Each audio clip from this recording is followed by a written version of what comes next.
Welcome to all to ANT Law World. നിങ്ങൾ ചോദിച്ച ഒരു ചോദ്യത്തിനുള്ള മറുപടിയായിട്ടാണ് ഈ വീഡിയോ ചെയ്യുന്നത്. അപകടമുണ്ടായാൽ എത്ര നാളുകൾക്കുള്ളിലാണ് MSCT കേസുകൾ ഫയൽ ചെയ്യേണ്ടത് എന്നുള്ള ചോദ്യത്തിനുള്ള ഉത്തരമാണ് ഈ വീഡിയോ. 2019 വരെ അപകടത്തിൽ പരിക്കേറ്റവരുടെ ചികിത്സ പൂർത്തിയായതിനു ശേഷമോ തുടർ ചികിത്സ ആവശ്യമുള്ള കേസുകളിൽ ആ ചികിത്സ തുടരുന്ന സമയങ്ങളിലും MSCTയിൽ നഷ്ടപരിഹാര കേസ് ഫയൽ ചെയ്യാമായിരുന്നു. എന്നാൽ 2019 മോട്ടോർ വെഹിക്കിൾ ആക്ടിലെ അമെൻമെൻറ്റിന് ശേഷം ഈ അമെൻമെൻറ്റ് അനുസരിച്ചും സുപ്രീം കോടതിയുടെ റൂളിങ്ങുകൾ അനുസരിച്ചും അപകടമുണ്ടായതിനു ശേഷം 6 മാസത്തിനുള്ളിൽ MSCTയിൽ കേസ് ഫയൽ ചെയ്യേണ്ടതാണ്.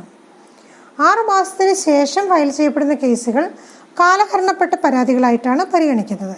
എന്നാൽ ചെറിയ കാലതാമസങ്ങളാണെങ്കിൽ തക്കതായ കാരണം ബോധിപ്പിച്ച് പെറ്റീഷൻ ഫയൽ ചെയ്താൽ കോടതി ആ കാലതാമസം കണക്കിലെടുക്കാതെ കേസുകൾ ഫയലിൽ സ്വീകരിക്കാറുണ്ട്. എങ്കിലും കാലതാമസം ഒഴിവാക്കുവാനും 6 മാസത്തിനുള്ളിൽ തന്നെ കേസുകൾ ഫയൽ ചെയ്യുവാനും പരമാവധി ശ്രദ്ധിക്കേണ്ടതാണ്. Thank you for watching this video.